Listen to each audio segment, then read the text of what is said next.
إن الحمد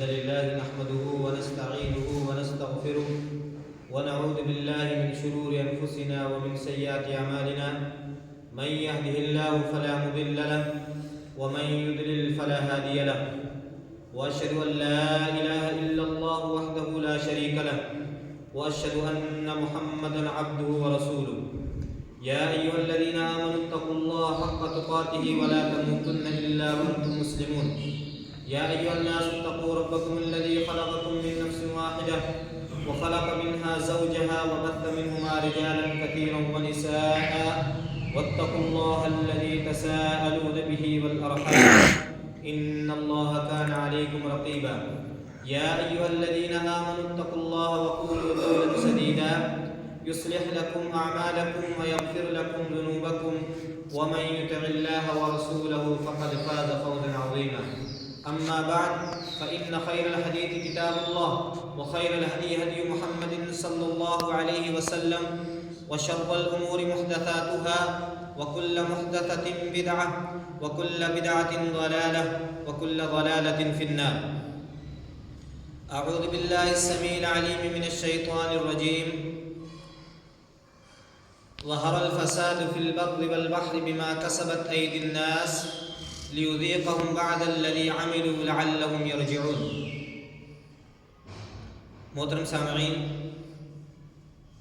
ہر قسم کی تعریفات و توصیفات عظمت و بزرگی، بڑائی و کبریائی اس خالق کائنات مالک ارض و سما کے لیے لائق اور زیبا ہے، جس نے کائنات کی ہر چیز کو وجود بخشا، اور درود و سلام اللہ تبارک و تعالیٰ کی اس مقدس جماعت پر جس جماعت کو اللہ تبارک و تعالیٰ نے اس دنیا کی رشد و ہدایت کے لیے مبعوث کیا، خصوصاً اللہ کے آخر رسول جناب محمد رسول اللہ صلی اللہ علیہ وسلم پر.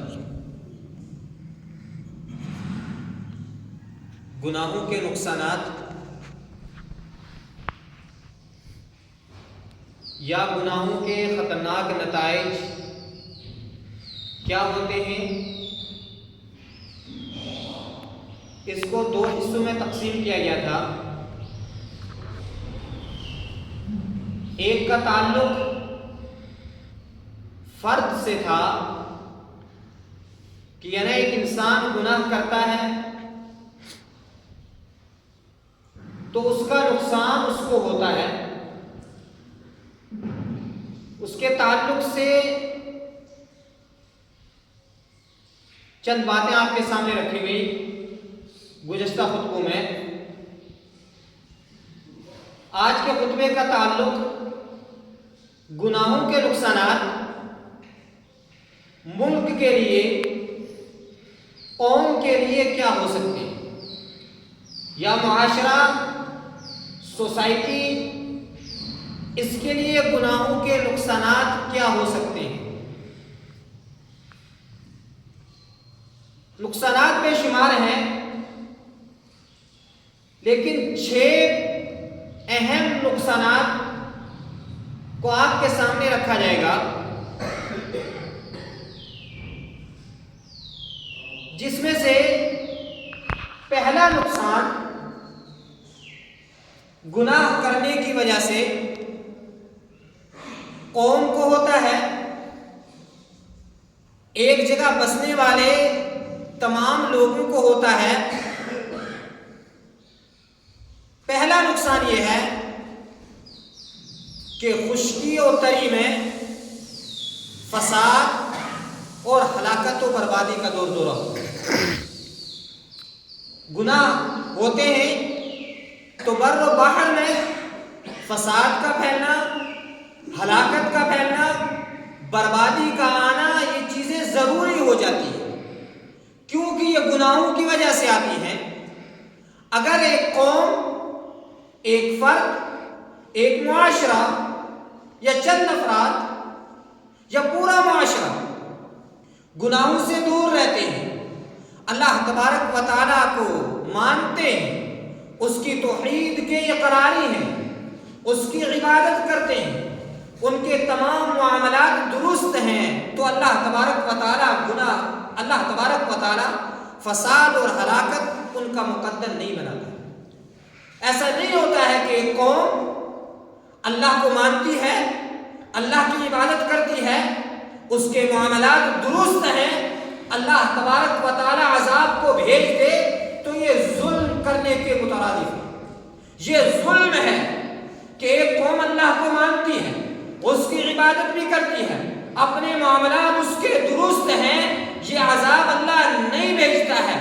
عذاب تب آتا ہے جب وہ قوم اللہ کی نافرمانی پر اتر آتی ہے، وہ نافرمانی توحید کے اعتبار سے ہو، وہ نافرمانی عبادات کے اعتبار سے ہو، وہ نافرمانی اپنے معاملات کے اعتبار سے ہو، تو اللہ تبارک و تعالی گناہوں کی وجہ سے فساد و ہلاکت اور بربادی کو ان کا مقدر بنا دیتا ہے۔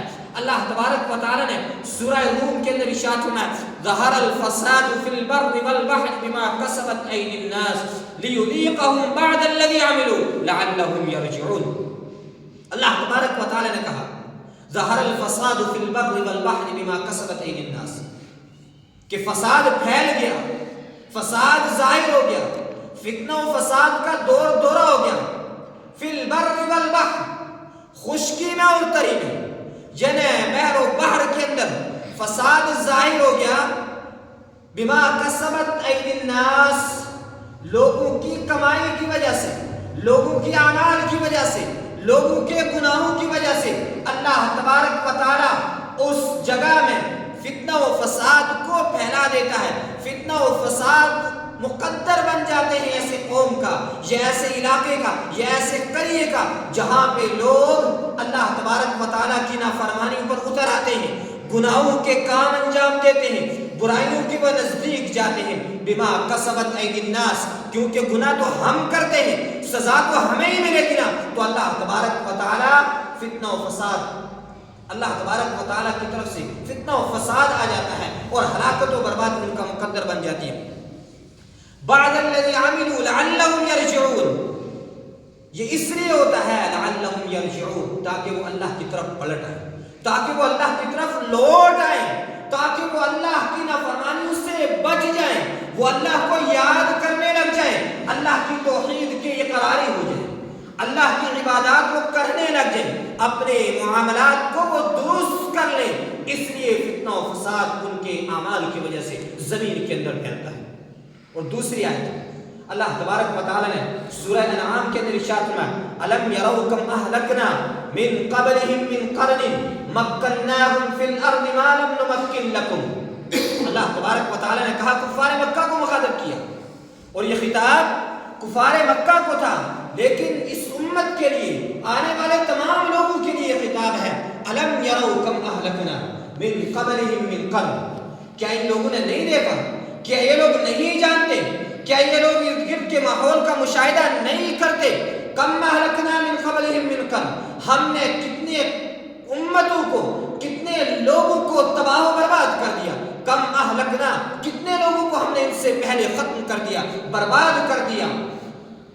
مکناہم فی الارض ما لم نمکن لکم، اور وہ کون تھے اور وہ کیسے لوگ تھے؟ اللہ تبارک و تعالی نے کفار مکہ کو بتانا چاہا، اور یہ مجھے اور آپ کو یہ پیغام دیا۔ وہ لوگ طاقت کے اعتبار سے، قوت کے اعتبار سے، شان و شوکت کے اعتبار سے، مال و دولت کے اعتبار سے تم سے کئی گنا عرفہ والا تھا، طاقت ان کی کا کوئی اندازہ نہیں لگا سکتا تھا۔ قوم عاد جیسی قوم گزری جو پہاڑوں کے اندر گھر بنا لیا کرتی تھی تلاش کر، بڑے بڑے طاقتور، زور آور، مال و دولت اگر دیکھنی ہو تو قارون کو اللہ تبارک و تعالی نے بیان کیا قرآن کے اندر، اور اگر سلطنت دیکھنی ہو تو فرعون اپنے آپ کو تو رب کہتا تھا، انا ربکم الاعلی، وہ رب ہونے کا دعویٰ کرتا تھا۔ اللہ تبارک و تعالی نے کہا کہ یہ تمام بستیاں، یہ تمام قومیں کفار مکہ کو خطاب کیا کہ تمہارے ارد گرد بسا کرتی تھی، یمن کے اندر، شام کے اندر، مصر کے اندر، فلسطین کے یہ ادھر یہ ایریا تمام، ان کے اندر یہ بستیاں بسا کرتی تھی۔ کم اہلکنا مکناہم فی الارض ما لم نمکن لکم، ویسا استقرار، ویسی طاقت، ویسی قوت، ویسی شان و شوکت، ویسی سلطنت میں نے تم کو نہیں دی ہے کہ تم اتراؤ اپنے آپ کے اوپر، طاقت کے اوپر اتراؤ اور اپنی سلطنت کے اوپر، مال و دولت کے اوپر اتراؤ۔ وارسلنا السماء علیہم مدرارا، اللہ تبارک و تعالی کا طاقت، قوت، سلطنت سب کچھ دیا تھا، اس کے بعد میں نے اوپر سے میں آسمان سے موسلادھار بارش بھی دیتا تھا ان کو. ایسے نہیں میں نے چھوڑ دیا کہ صرف سلطنت دے دی. تمام ایریا ان کے سرسبز و شاداب تھے. وارسلنا السماء علیہم مدرارا وجعلنا الانہار تجری من تحتہم، اور ہم نے ان کے نیچے سے نہریں جاری کی ہوئی تھی جن کے ذریعے سے اللہ تبارک و تعالیٰ ان کے باغات کو سیراب کرتا تھا. ان کو پانی کی ضرورت ہے، تمام چیزیں اللہ تبارک و تعالیٰ نے دے رکھی تھی. فَأَهْلَكْنَاهُمْ بِذُنُوبِهِمْ وَأَنشَأْنَا مِن بَعْدِهِمْ قَرْنًا آخَرِينَ. اللہ تبارک و تعالیٰ نے کہا کہ پھر ہم نے ان کو ہلاک کر دیا، ہم نے ان کو ہلاک کر دیا. وَقَرْنًا آخَرِينَ، اور دوسرے لوگوں کو ہم نے ان کی جگہوں کا بادشاہ بنا دیا. وہ جگہ ہم نے دوسرے لوگوں کو دے دی.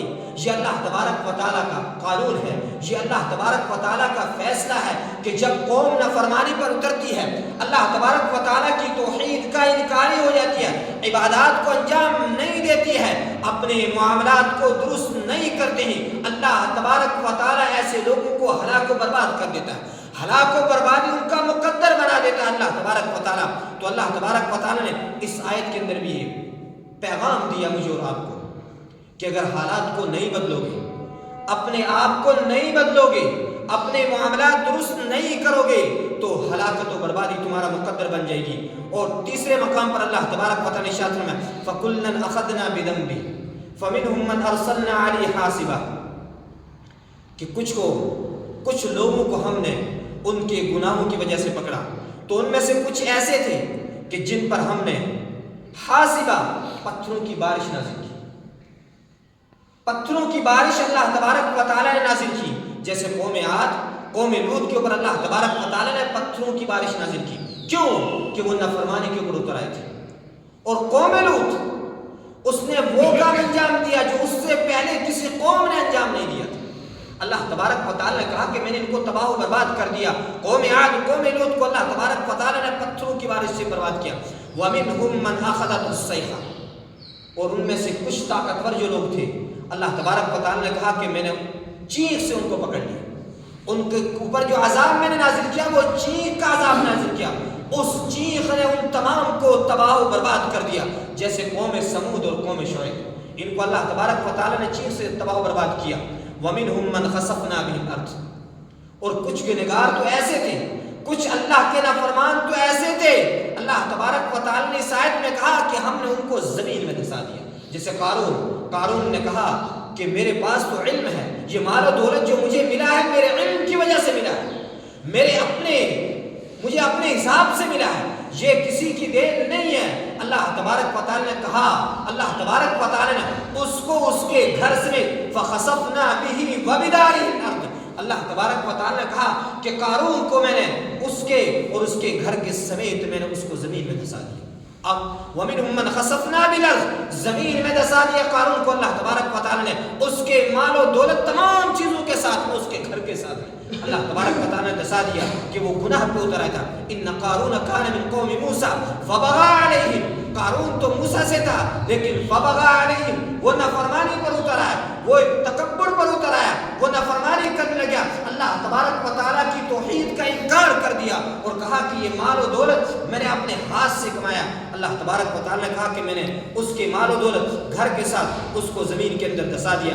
وَمِنْهُمْ مَنْ أَغْرَقْنَا، اور کچھ گنہگار تو ایسے تھے، کچھ اللہ کے نافرمان تو ایسے تھے جن کو اللہ تبارک و تعالیٰ نے سمندر میں غرق کر دیا.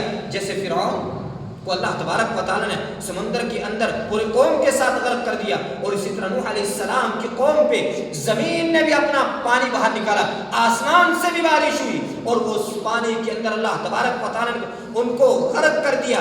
کیوں؟ کہ وہ نافرمانی پر اتر آئے تھے. انہوں نے چیلنج کیا حضرت نوح علیہ السلام کو کہ اگر تم سچے ہو تو اللہ کا عذاب لے کر آؤ. اللہ کا عذاب آیا، اپنے بیٹے کو پکارا نوح علیہ السلام نے. جب نوح علیہ السلام کو اللہ تبارک و تعالیٰ نے بتایا کہ اب عذاب آنے والا ہے، جب وہ عذاب اللہ کا آیا تو نوح علیہ السلام نے اپنے بیٹے کو پکارا، یا بنی ارکب معنا ولا تکن مع الغافلین، اے میرے بیٹے سوار ہو جا کشتی میں، غافلوں کے ساتھ مت رو. بیٹے نے کہا کہ میں پہاڑ کے اوپر چل جاؤں گا، یا جبل یعصمنی من الماء، میں پہاڑ پر چڑھوں گا، یہ پہاڑ مجھے پانی سے بچا لے گا۔ یہ بات چیت بات بیٹے کی چل رہی تھی۔ نوح علیہ السلام اپنے لخت جگر کو سمجھا رہے ہیں، وہ بیٹا جو تکبر پر اترا ہے، جو نافرمانی پر اترا ہے، جس نے گناہ کے راستے کو اختیار کیا، اپنے باپ کی بات کو نہیں مانا، توحید کا انکار کر دیا۔ جبل یعصمنی من الماء، میں پہاڑ پر چڑھ جاؤں گا، پہاڑ مجھے پانی سے بچا لے گا۔ اللہ تبارک و تعالی نے کہا کہ اسی وقت ایک موج دریا کی آئی اور وہ موج اس کو اپنے ساتھ بہا کر لی۔ باپ بیٹے یہ بات کر رہے تھے، اسی میں ایک موج آئی، اللہ کا عذاب کی وہ موج آئی، اس کو بہا کر لے گئی، وہ پانی اس کو بہا کر لے گیا۔ آگے اللہ تبارک و تعالیٰ سے نوح علیہ السلام نے کہا کہ اللہ یہ تو میرا بیٹا تھا۔ اللہ تبارک و تعالیٰ نے کہا یہ تیرے اہل میں سے نہیں ہے، کیونکہ اس نے تیرا انکار کیا۔ جو توحید تو لے کر آیا تھا اس توحید کو اس نے نہیں مانا۔ تیرے اہل تو وہ لوگ ہیں، تیرے اہل و عیال تو وہ لوگ ہیں جو توحید کا اقرار کرتے ہیں، جو توحید تو لے کر آئے اس کو ماننے والے ہیں، تیرے بتائے ہوئے راستے کے اوپر چلتے ہیں، تیرے اقراری تو وہ ہیں۔ اللہ تبارک و تعالیٰ نے نوح علیہ السلام کی آنکھوں کے سامنے بیٹے کو ہلاک و برباد کر دیا۔ اور نوح علیہ السلام جلیل القدر 5 انبیاء میں سے ایک نبی ہیں۔ تو اللہ تبارک و تعالیٰ نے آیت کے اس ٹکڑے میں کہا وَمِنْهُمْ مَنْ أَغْرَقْنَا، اور بہت ساروں کو ہم نے غرق کر دیا، پانی میں ڈبو دیا۔ اور اسی طرح فرعون جو سب سے اعلیٰ رب ہونے کا دعویٰ کرتا تھا، جو کہتا تھا سب سے بڑا رب تو میں ہی ہوں، مجھ سے بڑا کوئی رب نہیں ہے، اللہ تبارک و تعالیٰ نے پانی میں غرق کر دیا، اس کو پانی میں ڈبو کر اس کو ہلاک و برباد کر دیا۔ وما كان الله ليظلمهم، اللہ تبارک و تعالیٰ نے کہا کہ وما كان الله ليظلمهم، میں نے ان کے اوپر ظلم نہیں کیا، میں نے ان کے اوپر کوئی ظلم نہیں کیا۔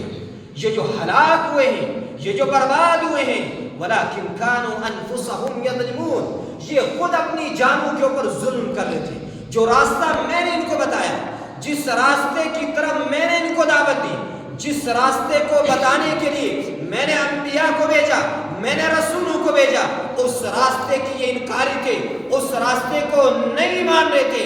ان کا یہ اقرار تھا کہ زمین و آسمان کا پیدا کرنے والا رب ہے، لیکن اس کے باوجود رب کی توحید میں یہ خلل ڈالتے تھے، رب کی توحید میں دوسروں کو شریک ٹھہراتے تھے، مرادیں دوسروں سے مانگتے تھے، اور گناہ کے وہ کام ان لوگوں نے انجام دیے کہ لوط علیہ السلام کا میں نے بھی ذکر کیا۔ قوم عاد نے کہا کہ ہم سے زیادہ طاقتور تو کوئی نہیں ہے، اور قوم سمود کے بارے میں اللہ تبارک و تعالیٰ نے کہا یہ تو نہروں کے اندر چلا کرتے تھے، یہ تو باغات ان کو میں نے بہت زیادہ دی تھی۔ یہ سب لوگ کہتے تھے جو کچھ ہے یہ ہماری وجہ سے ہے، اور قوم شعیب تو کہا کرتی تھی کہ وہ ناپ تول میں کمی کرتی تھی۔ ان تمام گناہوں کی وجہ سے، شعیب کے سمجھانے کی وجہ سے جب قوم نہیں مانی تو اللہ تبارک و تعالیٰ نے ہلاک و بربادی ان کا مقدر بنا دیا۔ تو یہ 2-3 آیتیں جو میں نے آپ کے سامنے بیان کی کہ جب قوم ایز اے قوم یا چند لوگ یا چند افراد یا معاشرہ گناہ پر اتر آتا ہے، گناہوں کے کام کو انجام دیتا ہے، تو اللہ تبارک و تعالیٰ اس قوم کو، اس معاشرے کو ہلاک و برباد کر دیتا ہے۔ اس معاشرے کی وجہ سے فساد، ہلاکت اور بربادی ان کا مقدر بن جاتی ہے۔ اللہ تبارک و تعالیٰ ان کو تباہ و برباد کر دیتا ہے۔ اور ملک کے لیے، قوم کے لیے دوسرا جو نقصان ہوتا ہے، گناہوں کے جو دوسرا جو نقصان ہے، زلزلے وغیرہ کا آنا۔ جب وہ زلزلے جب آتے ہیں تو قوم کو، ملک کو، ایک معاشرے کو، ایک قصبے کو، ایک پورے شہر کو ہلاک و برباد کر دیتے ہیں۔ اس تعلق سے اللہ تبارک و تعالیٰ کہ قرآن سے ایک آیت أَفَأَمِنَ الَّذِينَ مَكَرُوا السَّيِّئَاتِ أَن يَخْسِفَ اللَّهُ بِهِمُ الْأَرْضَ أَوْ يَأْتِيَهُمُ الْعَذَابُ مِنْ حَيْثُ لَا يَشْعُرُونَ، کیا یہ لوگ برے کام کر کے معمول ہو گئے ہیں کہ أَن يَخْسِفَ اللَّهُ بِهِمُ الْأَرْضَ، کہ اللہ تبارک و تعالیٰ ان کو زمین میں دھسا نہیں سکتا؟ یعنی زلزلے بھیج کر جس زمین کے اوپر یہ چلتے ہیں، جس زمین کے اوپر یہ رہائش پذیر ہیں، جس زمین کے اوپر یہ عالی شان مکانات بناتے ہیں، جس زمین کے اوپر یہ کوٹھیاں بنا کر یہ سمجھتے ہیں کہ ہم ہمیشہ اس میں رہیں گے، اور گناہوں کے کام یہ کرتے چلے جائیں اور اپنے آپ کو معمول سمجھ لیں، اور وہ یہ سمجھ لیں کہ اللہ تبارک و تعالیٰ اسی زمین کے اندر ان کو دھسا نہیں سکتا۔ أَن يَخْسِفَ اللَّهُ بِهِمُ الْأَرْضَ، اللہ تبارک و تعالیٰ اسی زمین میں دھسا دیتا ہے. او یاتیہم العذاب من حیث لا یشعرون. اور اللہ تبارک و تعالیٰ ایسی جگہ سے عذاب بھیجتا ہے جہاں سے ان کے وہم و گمان میں بھی نہیں ہوتا کہ عذاب آ سکتا ہے. اللہ تبارک و تعالیٰ عذاب بھیج دیتا ہے.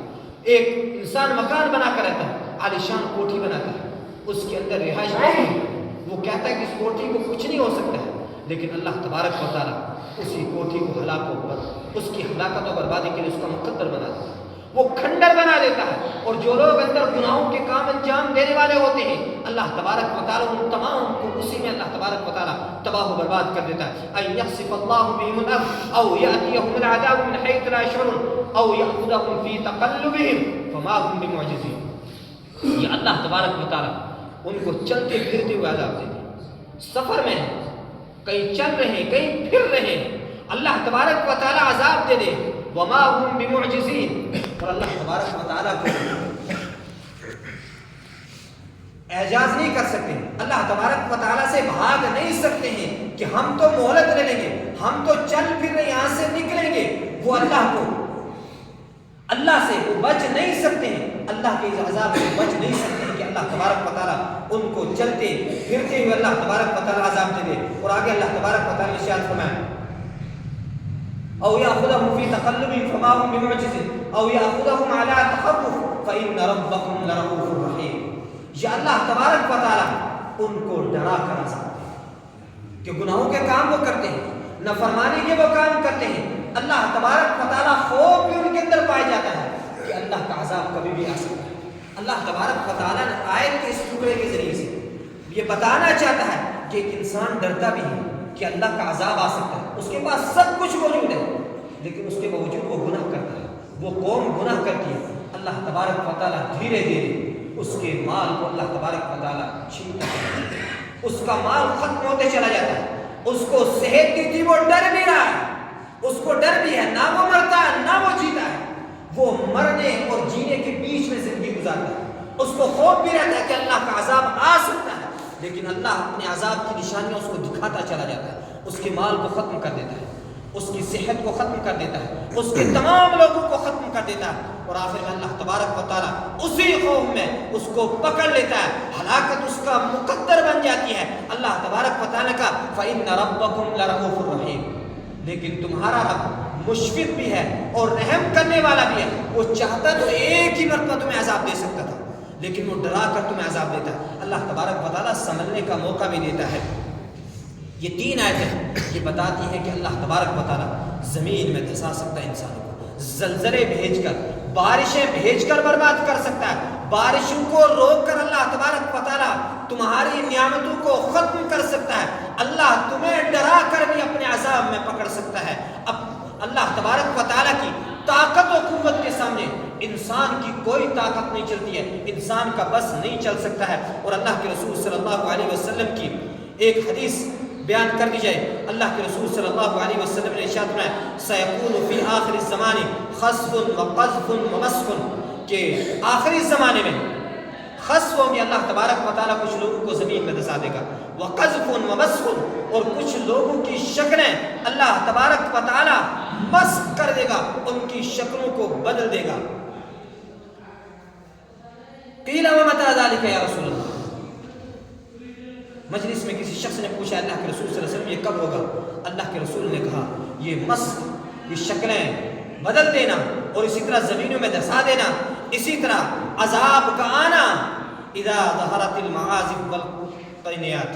اللہ کے رسول نے ارشاد فرمایا جب گانے کے آلات اور گانے والیاں ظاہر ہو جائیں، جب گانے کے آلات اور گانے والی ظاہر ہو جائیں اس وقت اللہ تبارک و تعالی عذاب بھیجتا ہے، زمین کو دھساتا ہے. کتنے زلزلے آتے ہیں، اللہ تبارک و تعالی بستی کی بستی تباہ و برباد ہو جاتی ہے. سونامی کی شکل میں اللہ پانی کا عذاب بھیج دیتا ہے.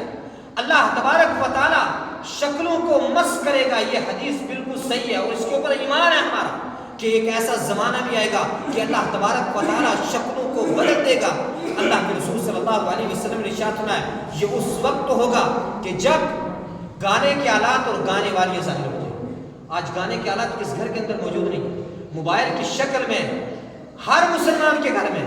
اور آج کل تو مسجدوں کے اندر بھی گانے کے آلات بجتے ہیں، گانے کے طرز میں یا میوزک کے ساتھ میں لوگ قرآن کو سننا پسند کر رہے ہیں، لوگ نعت پڑھتے ہیں، حمد پڑھتے ہیں، اللہ کی تعریف کو بیان کرتے ہیں، رسول اللہ کی تعریف بیان کرتے ہیں، میوزک کے ساتھ میں بیان کرتے ہیں، میوزک کے ساتھ میں سننا پسند کرتے ہیں۔